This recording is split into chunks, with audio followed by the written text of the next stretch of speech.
ay 28. Tulad ng ating nabanggit kanina, ito ang last Sunday ng 2025.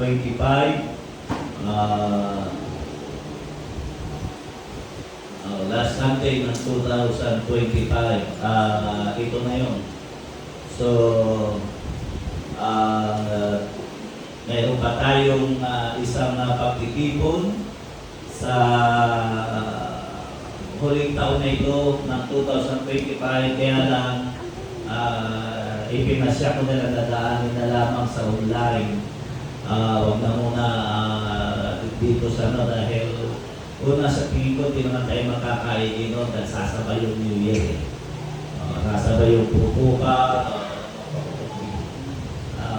naiirita ka lang, di lang tayo makakaintindihan. May ang tunog ng mga karaoke dyan, kabila.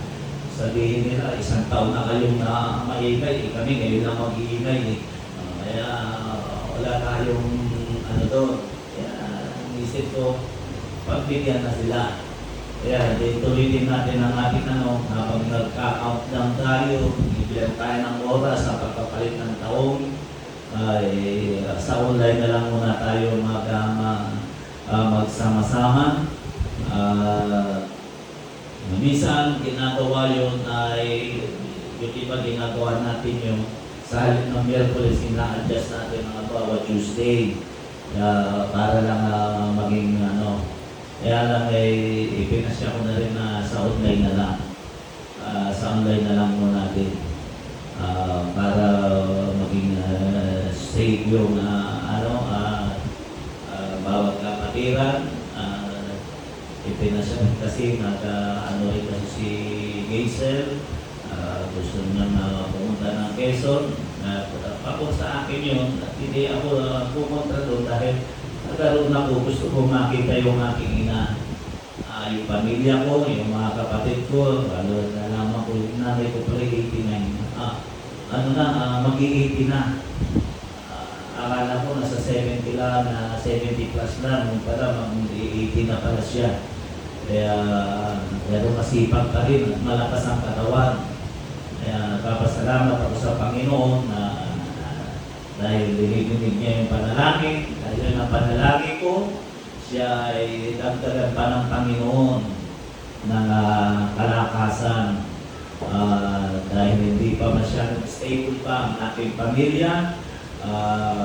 Gusto ko rin na sabi ko nga sa Panginoon na bago man lang siya bawian ng Panginoon ang hirap niyang buhay, ay makaranas naman siya ng kahit kakaunting na ginhawa. Sabi ko nga, madala ko man lamang siya sa Hong Kong. Nanay ko ay malaking bagay yun kung papahintulutan ng Diyos. Madaling malaking bagay yun. So, yung maipasyal baga, bago man lamang siya bawian ng buhay ng ating Panginoong Jesus. Okay, so si Chacha, ayun, nauna na siya nung isang pa siya, nung Lunes pa siya naroon.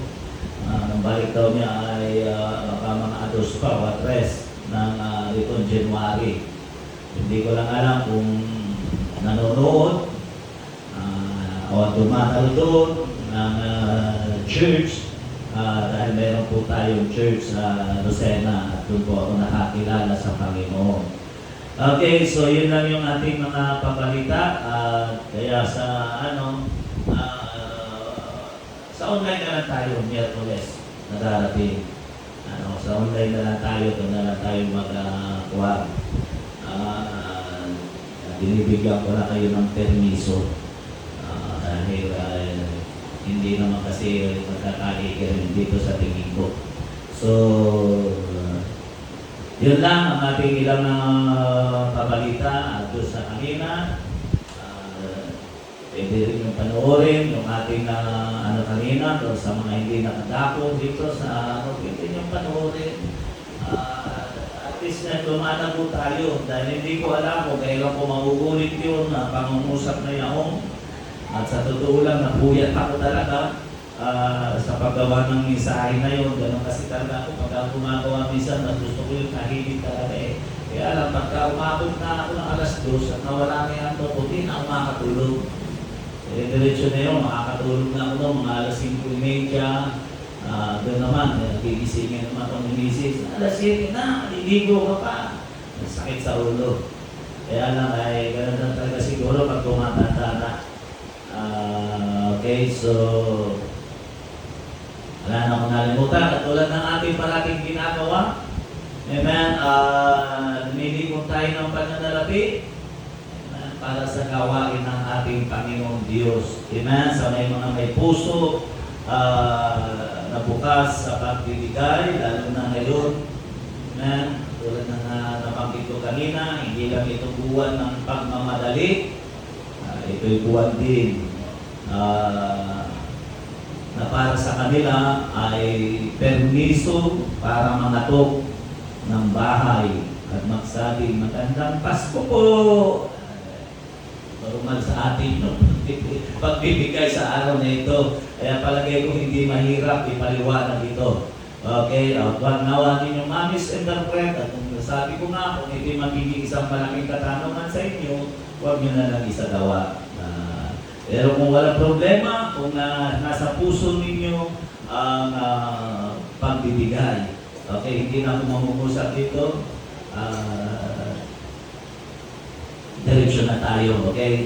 Tawagan ko si Romel para tayo pangunahan sa pagligo ng pananalapi para sa gawain ng ating Panginoong Diyos.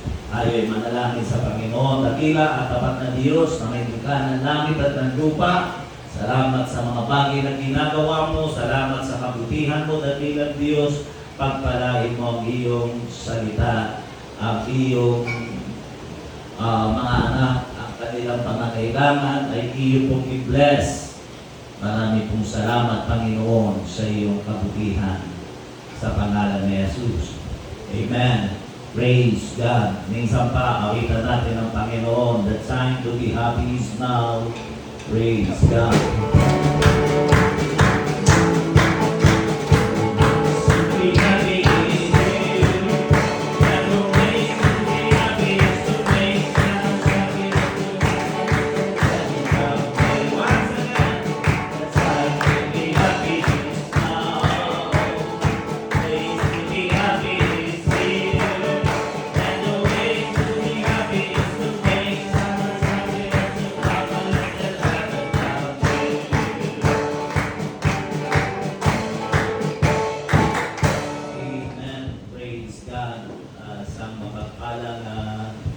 Gabi sa inyong lahat. Amen. Praise God. Hindi talaga maiwasan na sa gabi iba yung nakakasama mo at iba pa rin yung sa umaga. At least nagkakaanuan. Kaya nga siguro pabortin yung na yung may online. Hindi lang dahil doon sa anak ko na nasa Malaysia, kundi para din doon sa mga ibang tao na mahirap talaga. Nawain natin na lang. So, isang magkasama pa ng loob. Praise God. Ang umusap ako ngayon, kanina nangusap ako about nangusap ako kanina patungkol sa tinatawag na tumakbo. Si Zacchaeus he ran because of Jesus. Tumakbo siya sa kanyang pagmamadali. Kaya yung pangangarap ko kami ng umaga ay may kinalaman sa pagmamadali. Sa loob kasi ng kaya sabi ko mapanoorin nyo kasi sa loob kasi ng ilang taon kong doon lang ako nakabuo ng pangangarap na gano'n. Naisip ko na bigyan ng pansin yung ilang katotohanan na yan. Pero ngayon, ay mangungusap naman ako sa simple at payak na pangungusap. Napakahalaga rin na makilala natin ng gusto ang ating Panginoon. Alam niyo, ang isang nakikita ko, minsan kasi ang isang katanungan na rin sa akin, bakit daw ang daming naglalabasan na religiyon, nakakalito na lang. Alam niyo kasi ang totoo niyan, kung bakit maraming lumalabas. Ang totoo kasi niya, maraming nangangaral na salita ng Diyos. Yung iba kasi niya, galing lang niya sa isang religion. Separate, umihiwalay, yung isang simbahan, nagiging apat, may hiwalay na isa, at doon sa humiwalay na isa, may maghihiwalay pa rin doon na isa pa, at yung humiwalay pa doon, maakati pa rin yung naghihiwalay, kaya dumadami. Yun ang totoo nun. Minsan kung bakit nangyayari yun dahil sa hindi nila pagkaunawa at hindi nila pagkakilala kay Jesus. Kaya sa subnet, sa Facebook, minsan, pag tinitingnan ko, ako'y napapailing na lang.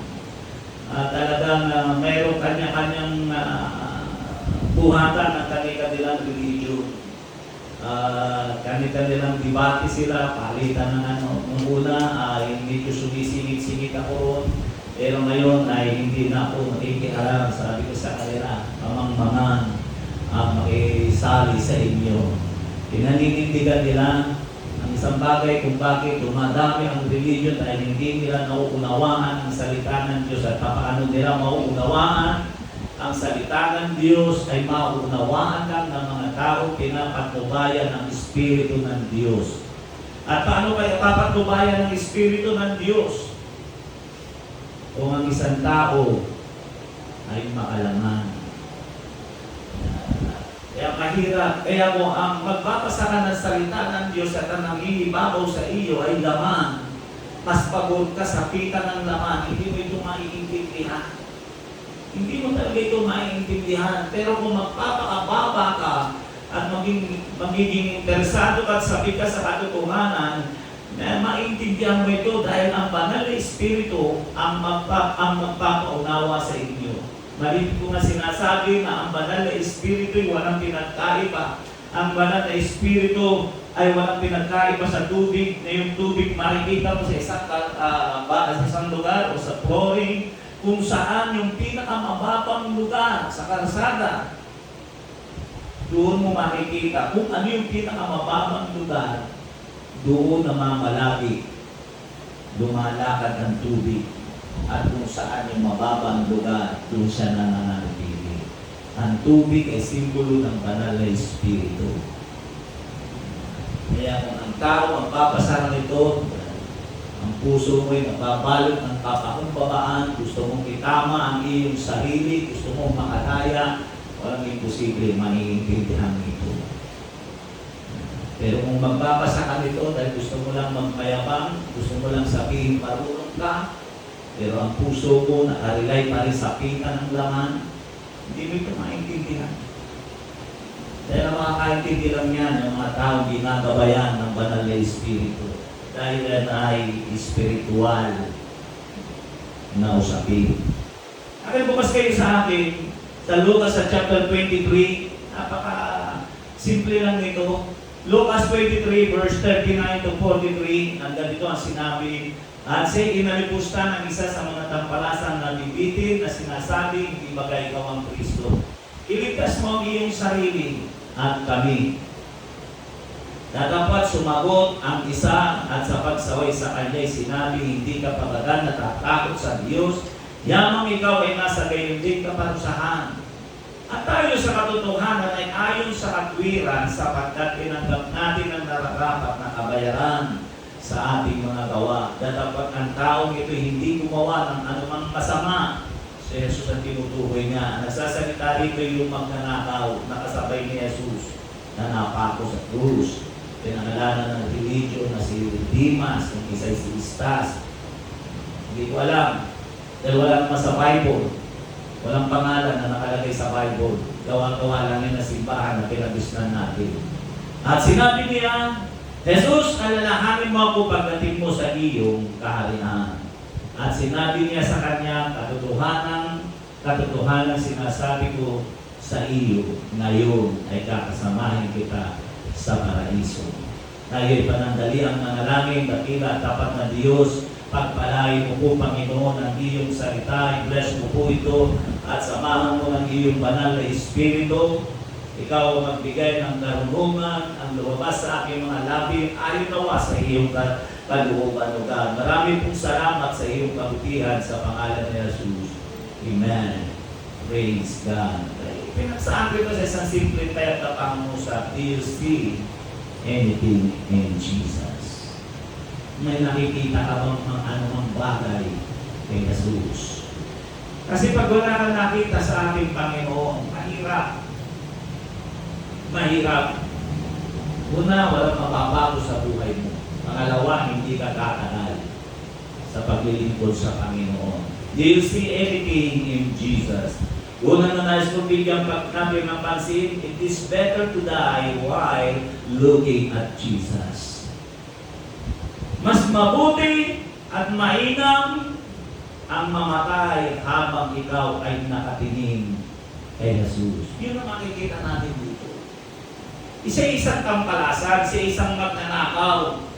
At sa huli yung tunang buhay niya, masasabi ko pa rin mapalad siya. Meron na nga ako pangangaral na kinuha ko rin dito na binasaan kong lamang ng magnanakaw. Kasi kahit siya'y magnanakaw, siya'y naligtas.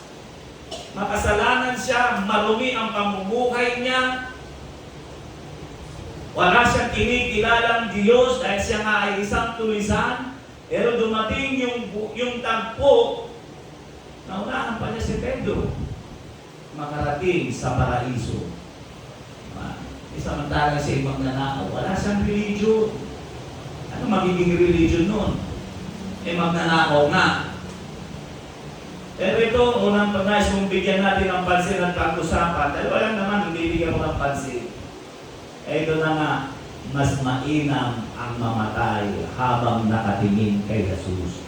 At yun yung magnanakaw. Papalag tayo siya. Dahil habang siya naghihirap, nakapako sa krus, yung nahabol niya ang kanyang hininga, nakikita niya si Jesus. At nakikita niya yung dinadanas ni Jesus. At habang nakatingin siya kay Jesus, nakita natin, amen, may nangyari sa buhay sa kanya. Kaya mas mainam ang mamatay na nakatingin kay Jesus. Maraming namamatay ngayon na hindi nakatingin kay Jesus. Sino naniniwala doon? Maraming taong namamatay ni hindi sumusulya, ni hindi nakilala ang Panginoon. Ang mamatay na hindi nakatingin sa ating Panginoon ay napakahirap. Hindi lang mahirap ang mamatay na hindi nakatingin kay Jesus, mahirap din ang mabuhay ng hindi nakatingin kay Jesus. Parehas lang yun. Yung mabuhay ka, na hindi ka nakatingin, hindi ka sumusulya sa ating Panginoon ay walang kaayusan ng buhay. Maraming bagong taon tulad ngayon. Agkakaroon na naman ang tinatawag ng New Year Resolution. Taon-taon niya. Pero anong nangyayari?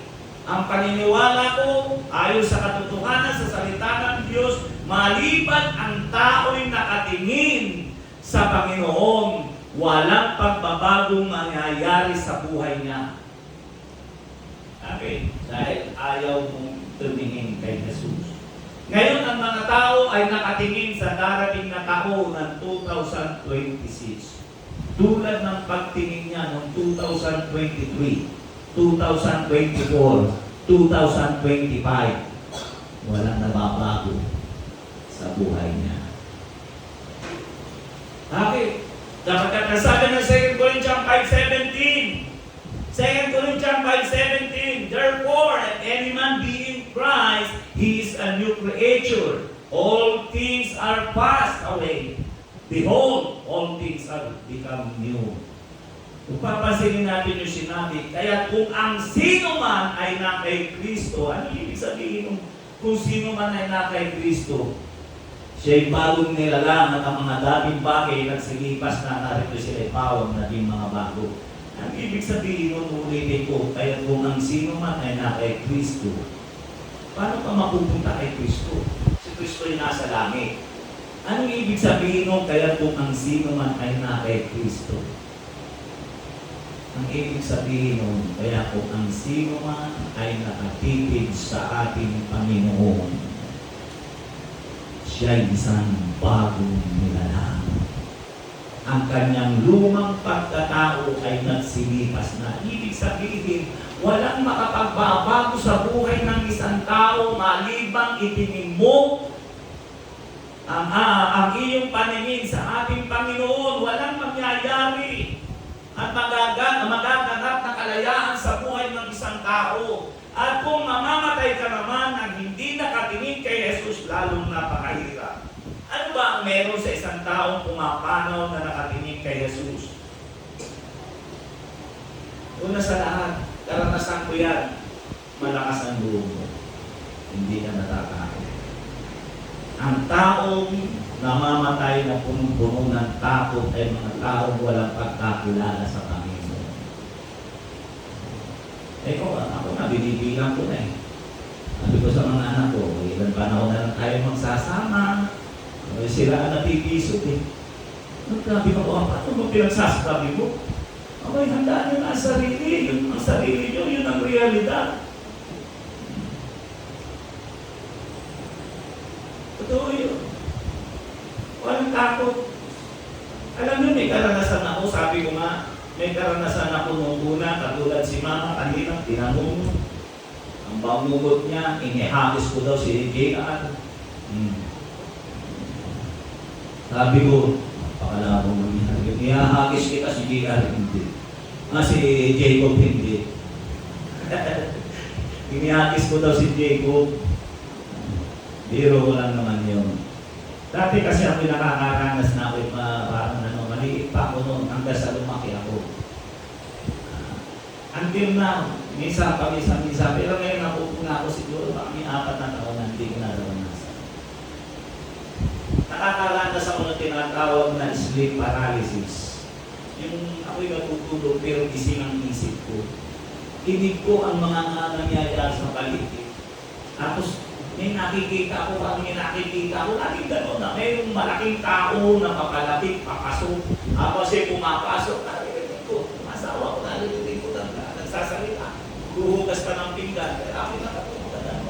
Tapos pumapasok, kung ano yung isipin ko, isisipa ko yung paa ko, yun ang hindi ko maisipa. Pag sinabi kong, ipapalit ko kakaliwa yung aking liig, hindi ko naman hindi ko magawa. Kung ano yung dumating sa isipan mo, sleep paralysis na. Pero nung makakilala ako sa Panginoon, bata pa ako, ganun na ako. Umiiyak yung nanay ko at sa takot. Minsan bigla lang tumitirik ang mata ko, sinasabi ko, may malaking tao sa bubong. Tatakot yung nanay ko. Pero nung makakilala sa Panginoon, hindi na epektibo sa akin yun. Kasi pag nangyayari yun, halos hirap na hirap ako, pawisan ako, hindi ako makahinga ng maayos. Maraming namamatay sa dami. Pero nung makakilala na ako sa Panginoon, at nakilala ko ng gusto ang Panginoon Jesus, lumalapit sa akin yung tinatawagan ko na, ala ka sa buhay ko, lumapit ka kung gusto. Wala kang karapatan sa akin, ang katawan ko'y pagkakari ng Diyos. Pag sinasabi kong ganun, bigla ka nang nawawala. Yun ang sikreto. Kaya yung bangungot sa aking paniniwala, walang bangungot sa Kristiyano. Sa taong may malinis na relasyon sa Diyos. Isang bagay na nakikita ko, dahil ang tanong ko, ano bang meron sa isang taong pumapanaw na nakatingin kay Jesus? Una, nakikita niya ang kanyang sarili. Yun ang sabi rito. Dahil yung isang magnanakaw, hindi ko alam kung si Dimas yun, kung si Istas, di ba, nabasa natin, nilait niya ang Panginoon. Kung ikaw ang Diyos, iligtas mo.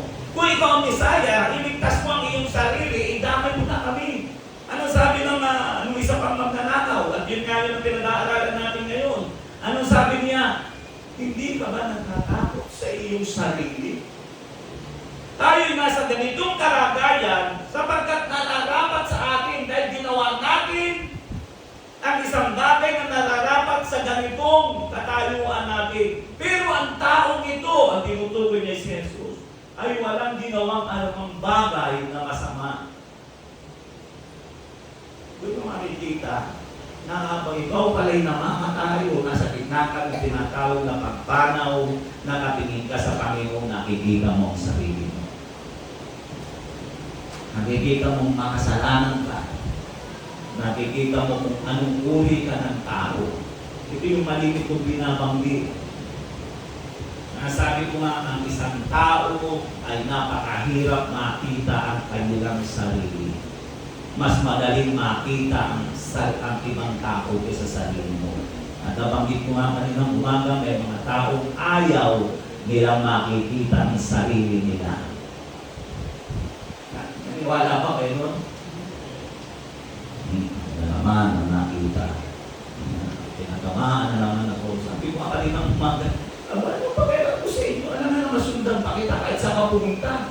Magdala-dala ko ng telescope. Yung palang ginagawa mo, ha? Yari ka sa pulpito. Hindi kita susundan kung anong ginagawa mo. Marami akong gawain, hindi ko kayang gampanan ng ganon. Ang taong hindi nakatingin kay Jesus bago mamatay, ang pisikal niyang katawan, nauna ang kanyang spiritual na buhay. Yan ang totoo nun. Kasi ang tao, bago siya mamatay, kung hindi siya nakakakilala sa Panginoon, meron nang namatay sa kanya. At yun yung kanyang espiritu na nakikipag-ugnayan sa Panginoon. Ephesians chapter 2, beginning verse 1 hanggang 2. At kayo binuhay niya ng kayo'y mga patay dahil sa inyong mga pagsalansan at kasalanan na inyong nilalakaran noong una ayon sa nakal ng sanlibutan ito. Ayon sa Pangulo ng kapangyarihan ng angel at ng Espiritu na kayo'y gumagawa sa anak ng pagsuway. Bagamat Verse 5, bagamat tayo'y mga patay, dahil sa ating mga kasalanan, tayo'y binuhay ng kalakip ni Kristo. Sa pamamagitan ng biyaya, kayo'y nangaligtas. At tayo'y ibinanong kalakip niya at pinaupong kasama niya sa sangkalangitan kay Kristo Jesus. Kaya yung mga tao pala, bago mamatay siya sa pisikal, nauna na siyang mamatay sa espiritual. Yun ang isang malaking katotohanan. Ang tumingin kay Jesus ay nagbibigay ng karunungan. Yun ang huwag kong kakalimutan. Kapag hindi nakatingin sa Panginoon, nagtataglay ka ng karunungan. Kung ating bibigyan ng pansin, ano yung sinabi ng lalaki dito? Ano sabi niya? Jesus, alalahanin mo ako pagdating mo sa iyong kaharian. Ito yung isang bagay na hindi mo makikita sa napakaraming tao. At hindi nga ako makapaniwala halos sa isang magnanakaw na binitay mukha makapakinggan. Ano yung ibig sabihin nun? Nasabi ng lalaki magnanakaw, Jesus, alalahanin mo ako pagdating mo sa iyong kaharian. Una, ang tinutukoy niya doon, mayroong life after death. Ikaw, naniniwala ka ba na mayroong life after death? Ha? Wala ka kasi tinanggap mo na si Jesus. Pero napakaraming taong hindi naniniwala. Wala silang katiyakan. Pero nabanggit ito ng magnanakaw.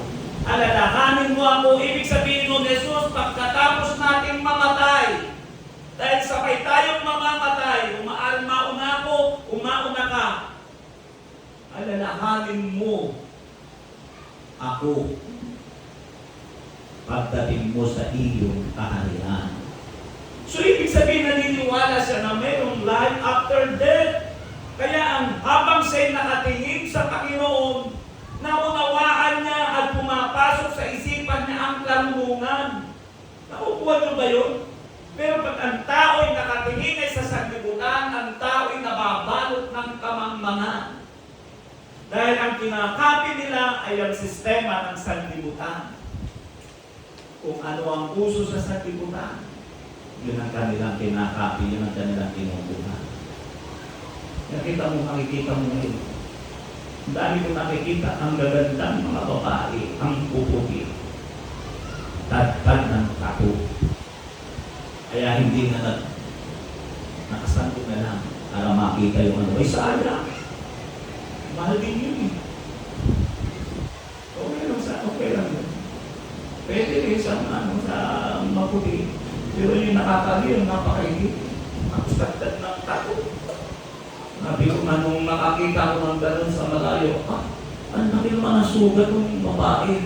Yung tato. Ang tingin ko parang langid na ano. Sabi ko, tanda ko sugat. Nangyayari o sa kakulangan ng karunungan. Ang mamatay na hindi mo kilala sa Jesus ay nakakatakot. Ang pangalawang salarin na nakatakot ay walang pinagkaiba sa religion. Nakita natin na pakinggan natin kanina. Yung isang magnanakaw na napako kasabay ni Jesus. Yung isa kasi nakatipid sa Panginoon. At habang siya nakatipid, nakikilala niya kung sino siya at kung sino si Jesus. Yun ang nakikita ko rito. Pero yung isang lalaki, nakatingin din naman siya. Diba? Hindi lang siguro siya nakatipid. Pero nakatingin din siya. Pero pag tinititigan niya kasi ang ating Panginoon, ang nakikita niya si Jesus, tao na naghihirap, na walang pinagkaiba sa kanya. Yun din ang paningin siguro ng mga lumabas noong 1940. Ang tingin nila kay Jesus ay tao. Bakit ka nilaki? Kung ikaw ang Misaya, iligtas mo ang sarili mo. Wala siyang bilib. Ang nakikita niya ay taong naghihirap, nasa rayang nakahihiyan. Kaya tinutokso niya kung tunay kang Misaya, patunayan mo. Iligtas mo ang sarili mo. Kaya sinabi niya yun dahil ang nakikita niya ay tao. Pero yung lalaki, pinag-uusapan natin, ang nakikita niya hindi tao. Ang nakikita niya ay hari ng mga hari. Kaya sinabi niya, Jesus, alalahanin mo ako pagdating mo sa iyong kaharian. Kaya ang pangalawang salarin na nakapako ay walang pinagkaiba sa religion. Nakikita si Jesus habang siya papalapit sa kanyang kamatayan, pero hindi niya kilala si Jesus. Walang pinagkaiba sa religion. Nakikinig niya pangalang Jesus, nababasa ito, pero hindi niya kilala. Yan. Hindi nila kilala kung sino si Jesus, kung saan siya nagmula. Yan din ang religion. Paano na makikilala? Sa salita pa lamang niya, makikita mo nang marumi ang puso niya, kaya sinawata siya ng kanyang kapusa. Osa, grabe ka naman. Tayo nasa ganitong katayuan. Iba yung puso ng lalaki. Kaya yung nga ibig ko sabihin, ganyan ang larawan ng sanlibutan na ating tinatid. Ang tingin, kapag tinitingnan ng lalaki, ang ating Panginoon, ang nakikita niya ay anak ng Diyos. Ay nakikita niya ay seguridad. Ang nakikita niya ay security. Seguridad ang nakikita niya, kaya nga nagsalita si Jesus, alalahanin mo ako pagdating mo sa iyong kaharian. Hindi ka magsasalita ng gano'n kung wala kang nakikitang seguridad. Ikaw, anong nakikita mo sa Panginoon? Kapag nakatingin ka, abala? Anong nakikita mo sa Panginoon? Paano mo tinitingnan ng Panginoon ngayon papalit na ng taon? Anong nakikita mo pwedeng gawin ng Panginoon sa buhay mo? Hindi dapat natin maunawaan. Pangalawa, at dito ako magtatapos, a person who sees nothing has no destination. Ang tao walang nakikita ay walang patutunguhan. Tandaan niyo yan. Ang tao walang nakikita ay walang patutunguhan.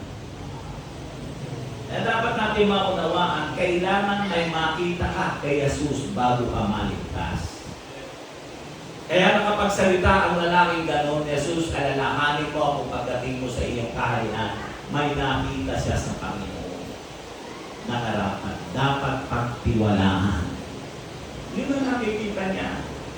Kaya nga, nasabi ng Panginoon, ngayon din kakasamahin kita sa aking paraiso. So, hindi niya masasabi yun kung hindi niya kilala ang Panginoon. Kung hindi niya nakilala ang Panginoon, kung ang tingin niya sa Panginoon, ng oras na yaong ay kagaya, yan ay isang ordinaryong tao lamang. Alam niyo ba si Pedro kung isa rin katulad ni Judas na pinagkanulo niya ang Panginoon? 3 beses niya pinagkanulo. Yun ang dahilan. Dahil ang nakita niya sa Panginoon, walang kailan-kaiba sa kanya. Dinugulpi. Kasi una ang tingin niya kay Jesus, hari ng mga hari. Pero nung makita niya sinasampal si Jesus, kinukurunahan ng kurunang tinig. Paano niya kami pagtatanggol? Pero sarili niya hindi niya maipakita. Hindi niya kayang ipagtanggol.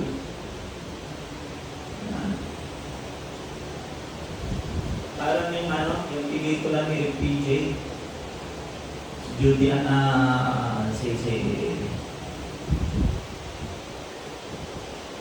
Jolitera. Nakita mo, napanood ako namin, pinagsusuntok sa LPJ. Kasi pagtuod ka ng style namin. Magpapagulpi yun. Jolitera, iyang-iya siya. Tumalikod siya, sinigawan niya yung tatay ng duwa. Ganun. Wala akong amang duwa. Kasi pinahalik sa ni Pakito doon sa lupa. Ganun ba? Yung style. Ganun din ang damdamin ni Pedro kung panahon na yun. Nakahawak ko na pa naman siya sa kanyang tawa. Sabihin mo lang, mananaga ako. Kaya ano sabi, di ba kasama ka na? Hindi ko kilala. Papaklami yan, hindi ko na kilala. Kasi kita niya si Jesus, binubugbog, hindi niya na. Hindi niya nakilala. Pero yung lalaking tulisan, sa katayuan ni Jesus, ang nakikita niya hindi isang tao. Ang nakikita niya ay anak ng Diyos na tumutubos ng kasalanan ng sanlibutan. Ako ay naman itutuloy. Kaya kung wala kang nakikita, isa pa dapat natin maunawaan, ang taong walang nakikita, hindi makapagsasalita. Wala kang nakikita, ano sasabihin mo? Pero ang lalaking ito nakapagsalita. Hindi ka ba natatakot na sawatan niya yung kanyang kakusa? Hindi ka ba natatakot? Parehas lang tayo ng kalagayan, pero ang taong ito walang ginawang masama. Hindi siya dapat nasa sa kanyang katayuan. Pero ito nangyayari sa ating karapat-dapat lang ito sa atin. Wala. Bakit niya nasabi yun? Kasi may nakikita siya kay Jesus. Bakit hindi ka makapagpatotoo? Kasi wala kang nakikita marahil. Bakit si Pedro, pagkatapos na siya si Jesus ay muling mabuhay? Bakit anong tapang niya doon sa lalaking lumpo? Silver and gold I have none. Subalit yung nasa sa akin siya kung ibibigay sa iyo, sa pangalan ni Jesus na taga Nazaret, bumangon ka. Tayo! Tumayo yung lumpo. Ano ibabahagi mo sa iba kung walang laman ang isip mo patungkol kay Jesus? Kung walang laman ang puso mo, ano ang sasabihin mo? Kaya nga, sabi ko nga, ang taong walang nakikita sa ating Panginoon, hindi pwedeng makapagsalita. At yun na rin ang dahilan kung bakit ako nakapagsasalita. Dahil nakita ko ang mga bagay na ginagawa ng Panginoon. Siya ang nagbago, siya ang nagpalaya ng aking buhay. Kaya kung wala tayong makikita sa Panginoon, hindi pwede sabihin ng Panginoon, ngayon din kakasamahin kita sa paraiso. Iyuko natin ang ating mga ulo. Nangusap ako sa isang simple payak na pangungusap. Praise God. Natawagan po ang mga manunod ko. Nangusap ako sa isang simple payak na pangungusap. kung nakikita natin. Kaya ngayon ang aking ginawang paksahe dito. Nangusap ako sa napakasimpleng pangusap. Do you see anything in Jesus? May mga bagay ka bang nakikita sa Panginoon? Praise God. Hallelujah. Nang makita ni Pedro si Jesus na lumalakad sa ibabaw ng tubig, may nakita si Simon Pedro. Sabi na, Jesus, kung ikaw yan, papariyanin mo ako. Sinabi ni Jesus, halika. At dahil siya'y nakatipid sa Panginoon, lumakad siya sa ibabaw ng tubig. Isang bagay na walang makagagawa, isang bagay na angat kalikasan. Praise God. Hallelujah. So sa oras na ito, lahat tayo rin mga Kristyano na at tayo tumayo. Awitan natin ang ating Panginoon ng isang awitin.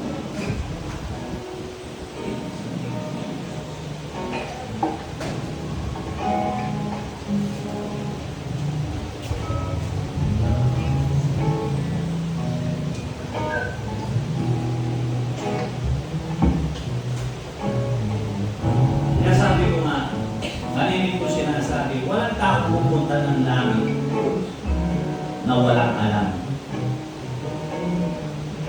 Imposible yun. Kaya napapailing ako doon sa mga tao, tinatanong ko, dahil kapag ba ikaw ay kinuha na ng Panginoon, dinawi na ng Diyos ang buhay mong hirap sa Kanya, nasisigurado ko ba ikaw ay ligtas?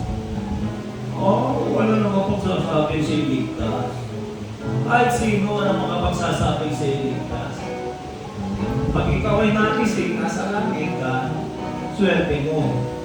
Dahil pag nakisig ka, nasa impyerno ka, maalasing mo. Hindi ganun. Hindi ganun.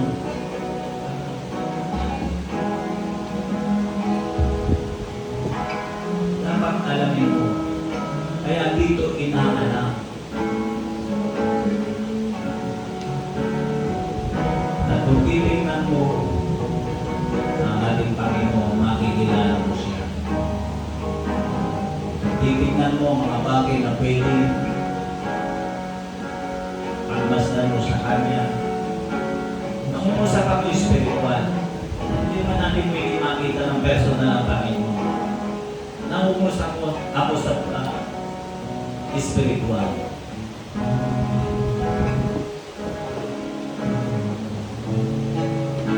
Nakikita mo ang Panginoon sa pamamagitan ng Kanyang salita.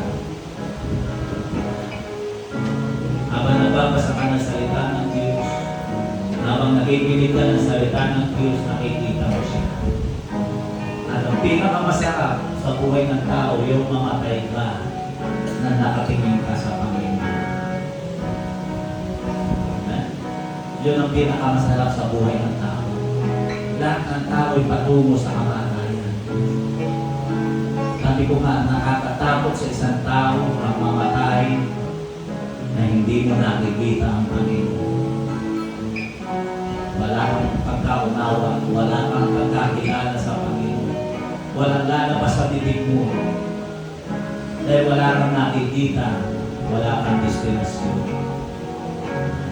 Merong lalaking tulisan, sinabi niya, Jesus, nalalahanin mo ako pagdating mo sa iyong kaharian. Nakita niya si Jesus ay uupo sa trono, lulungkot sa kanyang trono at nahari sa buong sansinuko. Kaya sinabi na, alalahanin mo ako kapag nakahari ka na. Kaya sa oras na ito, magpapakasakali ako sa online. Hindi pa nakakakilala sa Panginoon. Saan ka namin nakatingin? Anong tinitingnan? Bagay ng sanlibutan. At sa taon na darating, anong tinitingnan mo? Mababago mo ang buhay sa pamamagitan ng sarili mong lakas. Kaya nagsasalita ka ngayon. Ang New Year resolution ko ito. kung gagawin mo yan sa sarili mong kalakasan at pagkaunawa, hindi mo kayang mabuhay. Napakalinaw na sinabi ng Panginoon, kaya kung ang sino man ay na kay Kristo, siya ay isang bagong nilalang. Ang taong nakatingin lagi sa Panginoon ang pwede nang mabago ang buhay. Dahil ang taong laging nakatingin sa Panginoon ay nagtataglay ng kalungkutan. Nasa oras na ito, kung di mo pa nakikilala ang Panginoon, din ang Panginoon na tagapagligtas ng buhay mo. Inaalok sa iyo si Jesus. Bakit hindi mo pinagkukulan ang pansin ng Panginoon? Bakit hindi mo tingnan kung anong pwede niyang magawa para sa iyo? Bakit hindi mo pag-aralan kung ano siya at kung sino siya? Walang papasok sa langit na makmang sa personalidad ng Panginoon. Yan ang dapat natin makuha. Kaya kung hindi mo pa nakikilala si Jesus, ang unang dapat tanggapin mo, ang unang dapat mong gawin, tanggapin mo si Jesus. At kung hindi mo pa siya natatanggap, pangungunahan kita ng isang panalangin ng pagtanggap sa ating Panginoon. Ulitin mo ang katalangin ko, Panginoon Jesus. Inaamin ko po na ako'y nalasan. Hindi kita kilala at wala akong interes na kilalanin kung sino ka. At kung ano magagawa mo sa buhay ko. Pero ngayon, kinilos ako ng iyong salita. Nakikilala ko ang sarili ko kung sino ako. Makasalanan, mahina, daladalahan ng sanlibutan. Pero sa oras na ito, nagpapasya ko na tanggapin ka bilang aming Panginoon, sarili kong tagapagligtas. At dahil dito, binubuksan ko ang aking puso, inaanyayaan kitang pumasok, maghari sa buhay ko. Isulat mo rin ang aking pangalan sa aklat ng buhay, upang sa iyong muling pagbabalik ay makasama mo ako doon sa buhay na walang hanggan. Maraming salamat, Panginoon, sa iyong kabutihan, sa iyong pagpapatawad o sa pangalan ni Jesus. Amen. Praise God. Napakuwi ko ang kanawagan. Ang umusap ako sa lahat. Bukas ang altar. Ilalang ba ang ating Panginoon? May karunungan ka ba? May kaalaman ka ba patungkol sa Kanya? Anong nakikita mo sa Panginoon? Tandaan natin, walang mangmang napapasok sa kaharian ng ating Panginoong Diyos. Ang lalaki ay tumisa, mandaranggo, pero makikita mo sa kanyang mga labi ang karunungan ukol sa ating Panginoon. Ang pagkakilala niya sa ating Panginoon. Yun ang nakikita natin dito at napakahalaga nun sa ating Panginoon. Kaya namutawi sa bibig niya isang bagay, Jesus, alalahanin mo ako pagdating mo sa iyong kahanan. Ipinagkatiwala niya ang kanyang buhay, ang kanyang kaluluwa sa kamay ng ating Panginoon at nagwigan ang Panginoon na hindi kakasamahin kita sa aking paraiso. Wala sa religion na kinabibilangan dahil simpo sa alak kriminal. Pero ng oras na niya dahil tinignan niya ang Panginoon, nakilala niya si Jesus. Hindi bilang isang tao, kundi bilang anak ng Diyos, hari ng mga hari, at Panginoon ng mga Panginoon. Praise the name of Jesus. Kilalanin mo ang ating Panginoon. Isang malaking kamangmangan ang namatay na hindi mo nakikilala ang ating Panginoon. Yan ang pangunahing pagsisisihan mo. Kapag dumating sa iyo na binawi ng Diyos ang hirap mong buhay, na hindi mo pa siya nakikilala ng lupusan. Lord, ang mga bagay na hindi mo kayang gawin, ikaw gumawa sa iyong mga anak. God, ilusin mo po sila. Mangusap ka sa kanilang buhay na bilang Diyos. Yes, Lord of God, in the name of Jesus. God, marami pong salamat sa iyong kabutihan. Maraming salamat sa lahat ng bagay. Amen. Tayo lahat ay maglumayo. Awitan natin ang Panginoon. Praise the name of Jesus, O Lord of God. Hallelujah. Praise the name of Jesus. Hallelujah. Awitan natin ang Panginoon.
Hindi mo kayang ipakilala sa iyo ang Panginoon sa iyong saluho na maiksing oras.